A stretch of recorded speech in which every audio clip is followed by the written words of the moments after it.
Hello, I'm Angelica, and I am an advocate for the sacred female polarity of God.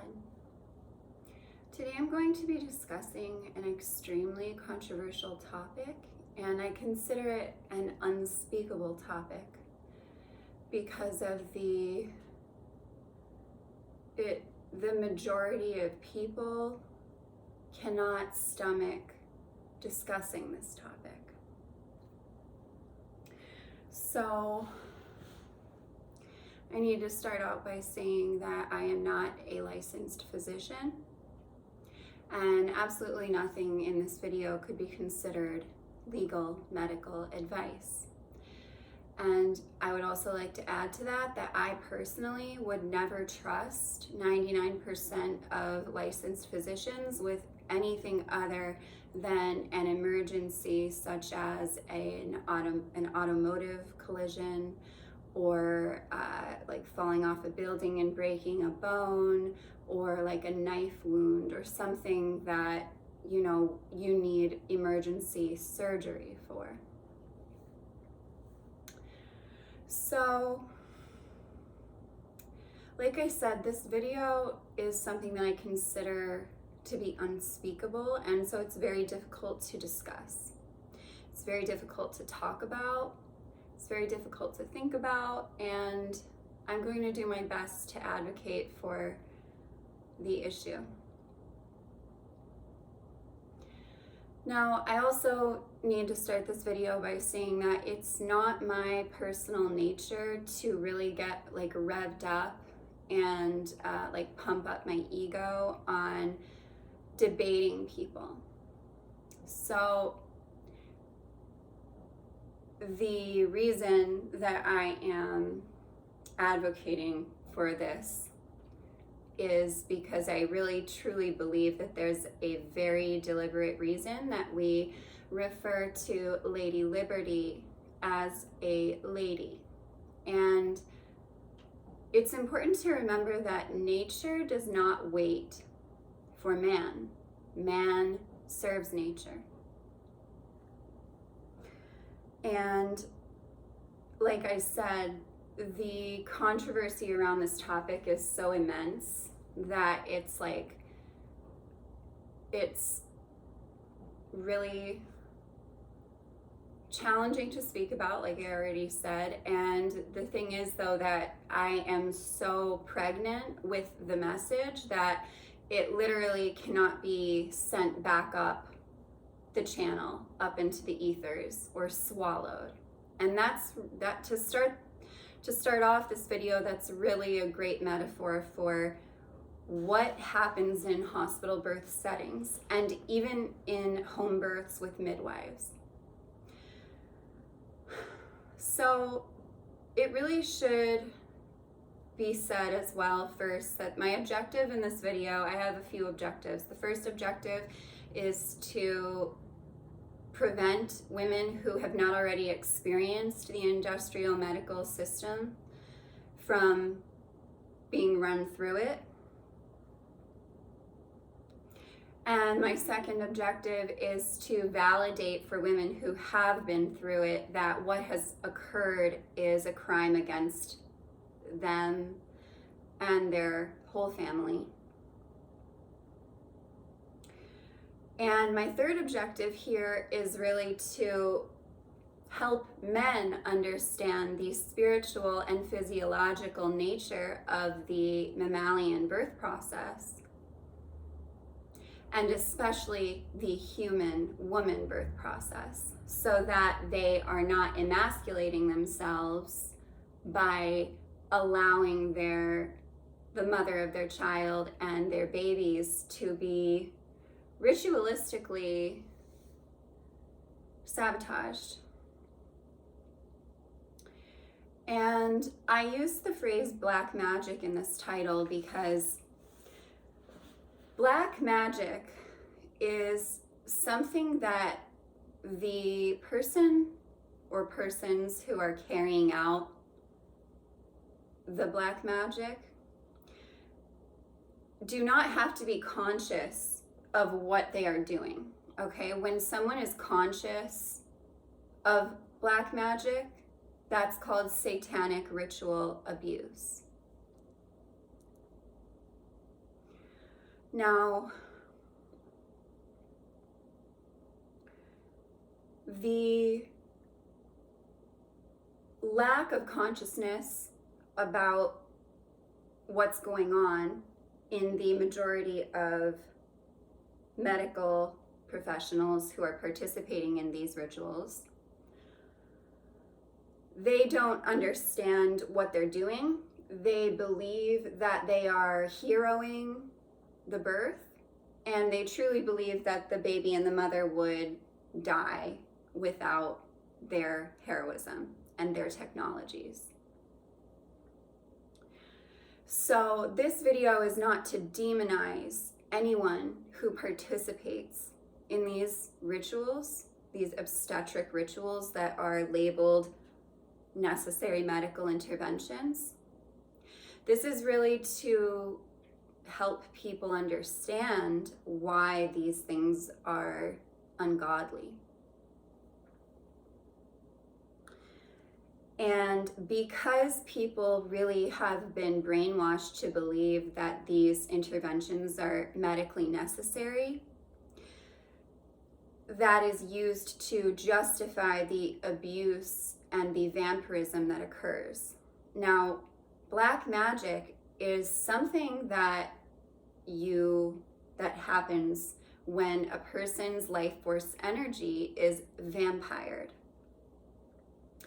especially the sexual life force, because our sexual energy in many esoteric traditions is called kundalini or prana or chi or vril. And our medical system in the West, that has also infiltrated other parts of the globe, is based on a model of the body that completely excludes the soul and the spirit. And the obstetric model is something which discounts the nature of women, the nature of birth. Now, the vagina, the cervix, the yoni, is a sphincter muscle, okay? So this is the 3D physiological explanation for this, for those of us that really need that. Sphincter muscles are designed to dilate only in absolute privacy.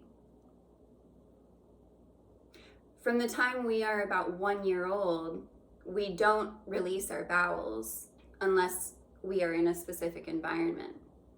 My son will not fill his nappy in that way if my husband isn't around him.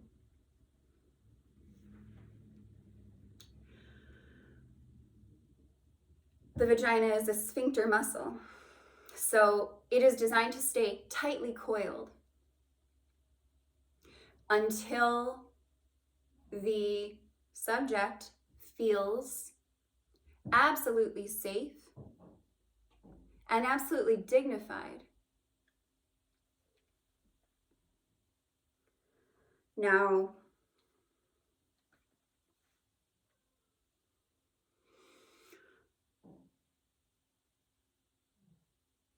in addition to being a sphincter muscle, at the same time, the yoni, the vagina, the cervix, is a portal.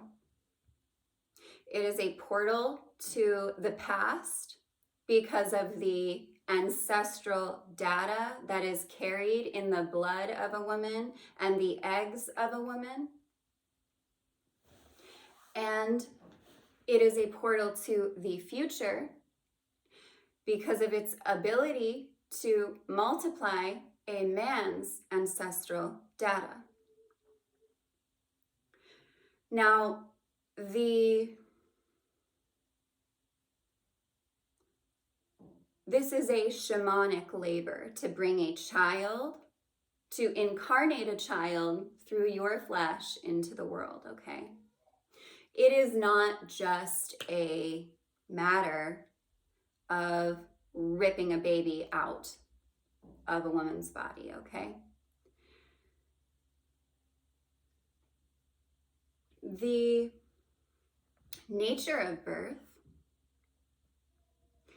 is in many ways a sexual labor as well. It is a sexual labor. It is a sexual labor and it is a shamanic labor.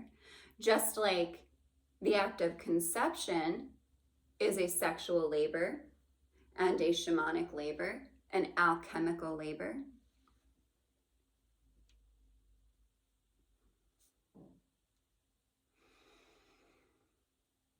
Like I said, the immensity of the pain held in the female pain body around this topic is too much to speak about for most people, and that's why it is perpetuated.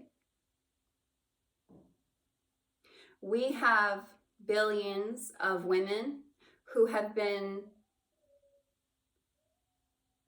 ritualistically sliced, had knife wounds enacted upon them by the medical system in their most sacred part of their flesh, all under the guise of being for your own good and under the guise of that's just how birth is. Birth is just really difficult. Birth is just really painful. And I'm going to make a video right after this about my free birth story because I had a wild pregnancy. I did not see a single practitioner. I barely left my husband's property at all because we live on a farm. And I had a completely unassisted free birth with only my husband present and only my own connection with my body and soul to guide me. So I'm going to share in a video after this the details of my pregnancy and birth,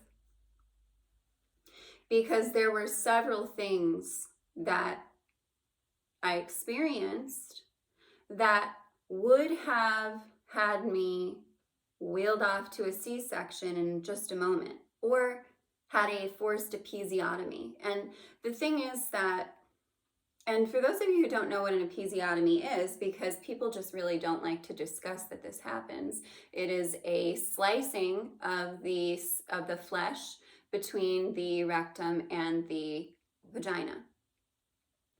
The perineum is the base of our life force energy in every esoteric tradition. The perineum is the source of our personal stability.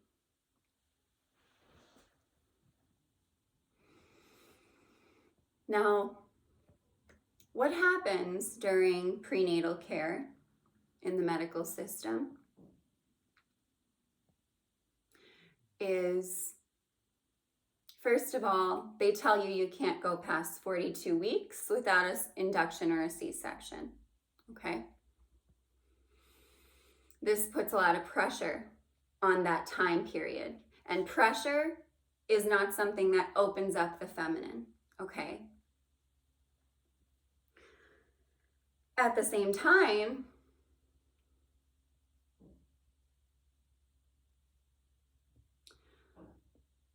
once you get in there, let's say you were induced, first of all, okay? The induction is not the same thing as dilating on your own, because Pitocin is not oxytocin. Oxytocin is the hormone, the main hormone that regulates the entire female body system. This is why you shouldn't have sex with a man if he doesn't actually prove his love to you, because once that happens, he regulates your body.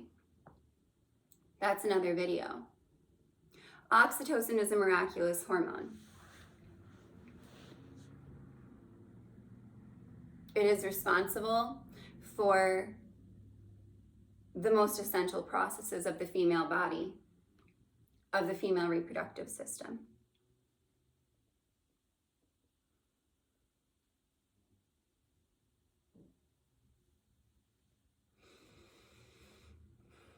So let's say you were induced. You're strapped to a bed, you have a needle in your arm, and then your portal is thrust open by an artificial replacement of oxytocin, okay? Because the perineum is the base of our spiritual stability, when it is being stretched open, whether it is through induction or oxytocin, it is the most spiritually destabilizing process that can occur to a human being outside of immense trauma. And yet, it is the way that all babies come into this world. Now,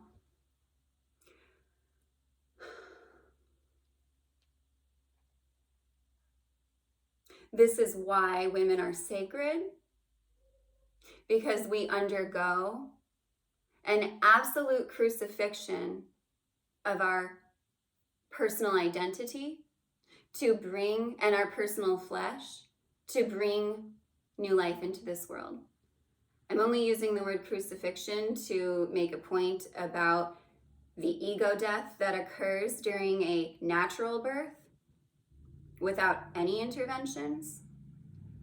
It is exactly, if not more so, like the process that people induce through taking psychedelic spiritual rituals to initiate themselves, such as ayahuasca or psilocybin.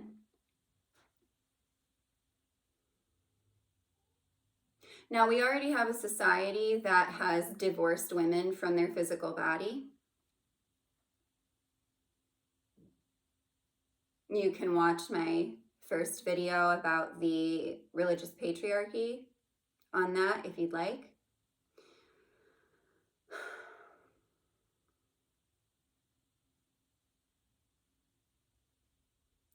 So we're throwing women into this situation. Let's say you're induced. What happens, whether you're induced or not, once you're dilated, okay, they say to labor at home and then get in the car. Now, a sphincter muscle is designed to coil itself back up if there is any form of excess stimulus in the environment. Any form of invasive actions from the external world, such as cervical checks, probing of the most sacred part of the body. Now, the vagina is meant to have things come in and out. During the process of conception, it is about the receptivity of the woman. During the process of birth can only happen about every 2 years minimally, preferably every 3 to 5 years. It is something that is not to be taken lightly. It is a cosmic quantum event that only occurs after 10 months of gestation because of the immensity of the transmission and alchemical labor that it is.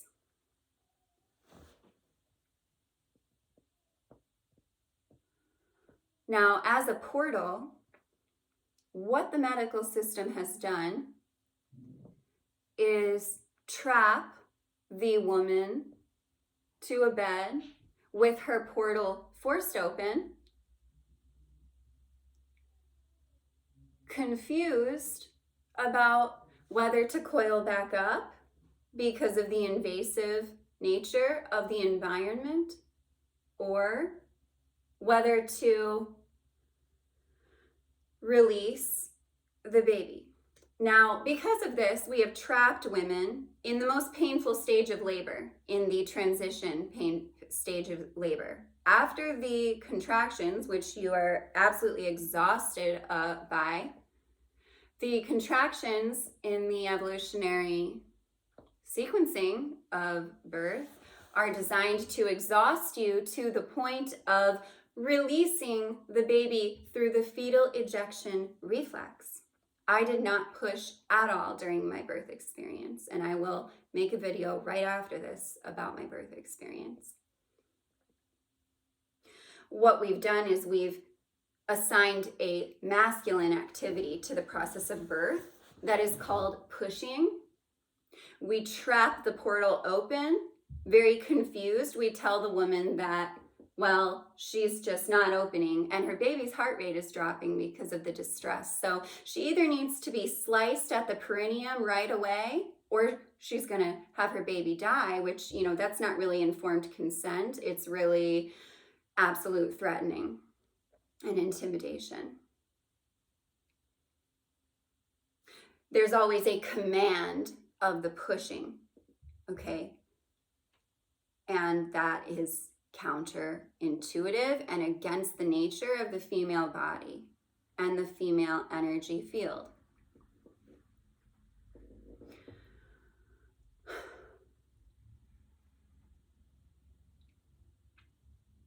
Most women are convinced that birth really is that horrific. And birth does have an element of horror to it, even in the most natural experiences. But that horror is something that women are physiologically and spiritually designed to navigate, and that is why women are sacred. Now, we have pushed this pushing narrative where a woman has to act as though she's a man and pushing a 500-pound weight as hard as she can on command while someone is staring into her most sacred place that we spend our entire lives keeping what is between our legs secret. And then we expect that being spread eagle in front of strangers is going to make a safe passageway for that baby and that woman.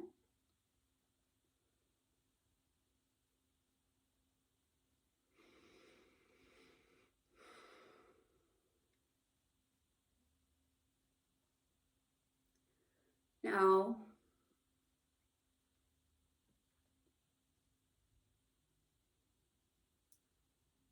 you may have in a natural experience a serious tear, but it is at the absolute minority.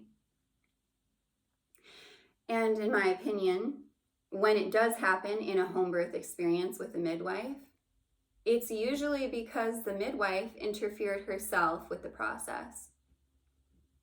A woman needs to be able to be an absolute wild beast during the process of labor and delivery.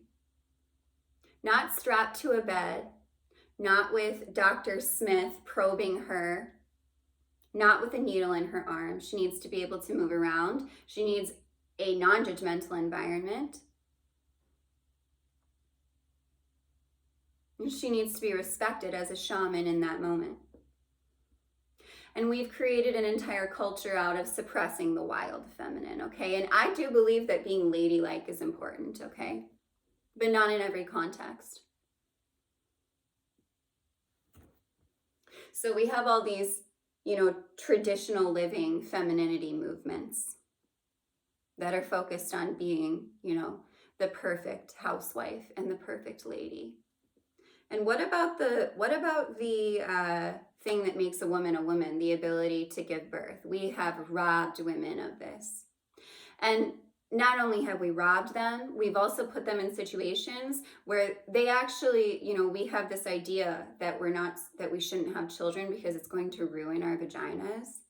And no, that's not what occurs in a natural mammalian birth. Eventually, after weeks, in postpartum time, your vagina, if it has been undisturbed, it will coil right back up into its miraculous state.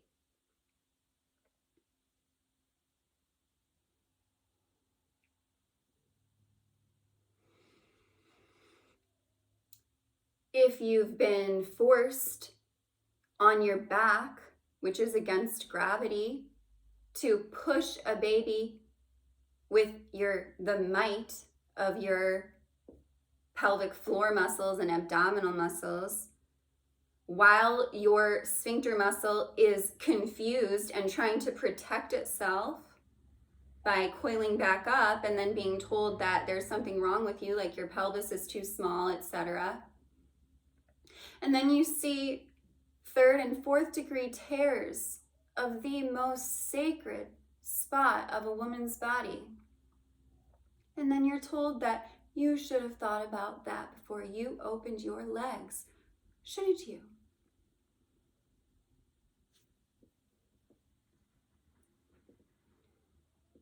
Our world has very low empathy.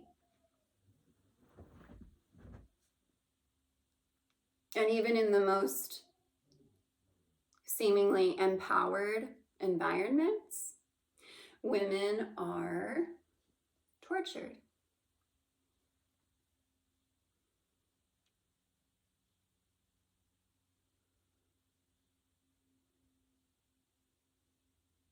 And like I said, most people that experience these things are so traumatized that they cannot think about it.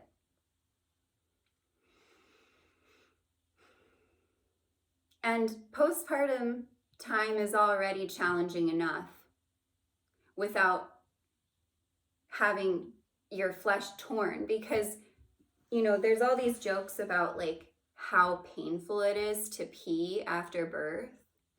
And it is if you have a small cut on, if you had a small cracking of the skin. I did, and I'll talk about that in my next video. But we are not designed to tear all the time in birth, because that is where we pee and it does hurt. And the people who are enacting these procedures are not the ones that are going to be with you holding your hand while your baby cries, while you're weeping because you don't even know where your insides are anymore. And then they just call that birth and being a woman. No, no. And then at the same time, people who do tear, they're not aware that you can heal a tear without sutures and that it's best to do so most of the time. And because birth is something that women have been doing since the beginning of time, the evolutionary process is extremely exquisite and refined. And that's what women's wisdom is all about. Okay, femininity is not just about receptivity, it's also about everything that happens in birth.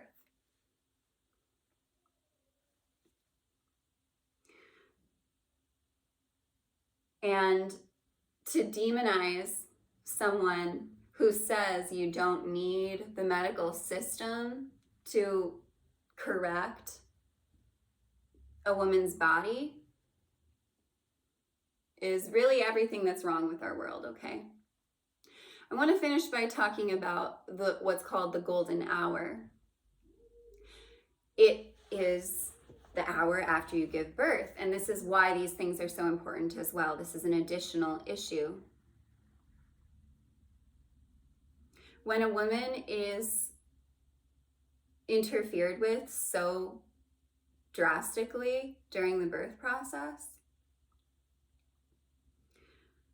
her body goes into a stillborn response, okay? Because we didn't evolve to have our babies ripped out of us, cut out of us after being probed, and have our babies taken away from us. We evolved to have absolute sovereignty over our bodies while we were birthing so that we can navigate the realm, because there is no one perfect way to birth. You have to be in that wild woman archetype and know what your body needs to do. You need to know if you need to be on your all fours, or standing up, or squatting, or leaning on to someone. And you will know in the moment. because your body will tell you it has no other choice. And when we set up an environment that does not allow for that to occur, it is, like I said, it's black magic. You're trapping the portal of life and death open. You are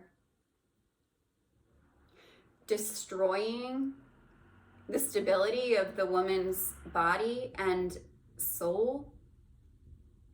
And you are disrupting the golden hour, which is what I'm about to get into, which is that so many women think that they can't breastfeed because they don't have milk, or they have inverted nipples, or they're just told that they don't have enough milk. And this is literally untrue, okay?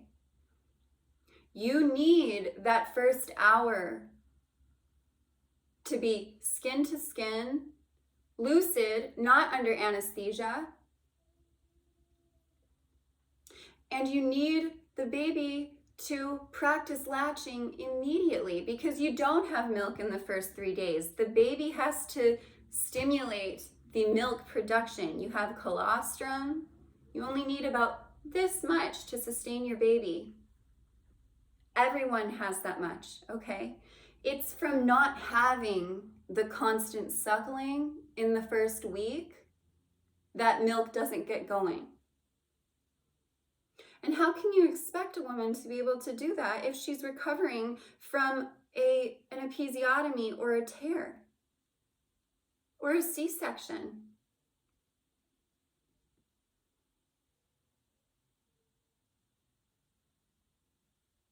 And we just think nothing of this in our society. We put it out of our minds. We see birth as something that a woman needs to be saved from. We don't give her her rite of passage. We tell her that there's something wrong with her body, and that nothing has been stolen from her because she has a baby in her house.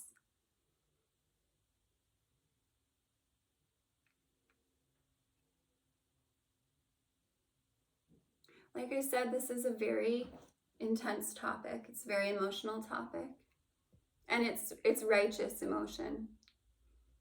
It's not frivolous, and it's not dramatic.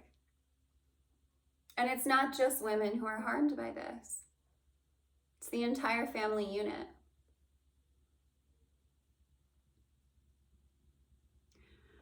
Now, there's a lot more I could say, but I'm just going to stop here.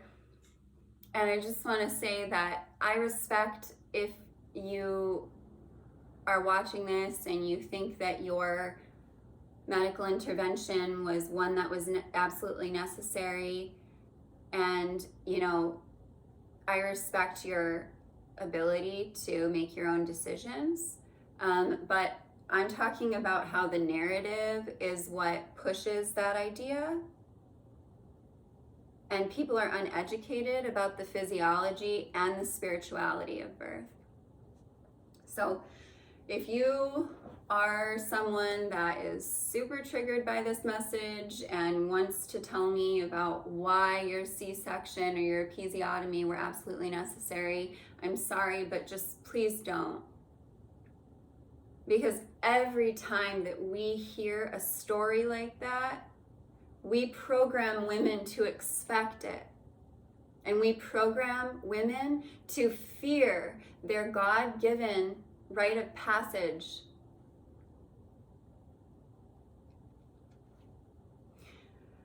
Now I'm going to stop this video and I'm going to make a shorter video about my pregnancy and birth experiences. And if you would like to, if you'd like any assistance in preparing yourself for birth, I do have an ebook, which is a 30-day activation, preparing for free birth, and I'll leave a link in the comments section here, or you can access it on my Instagram bio link, which is Nymph Prayer. Thank you so much for watching, and I know that this is a very intense topic, and I should have said at the beginning, don't watch this if you're in the healing stages of this, but this needs to be discussed. All right, thank you very much for watching.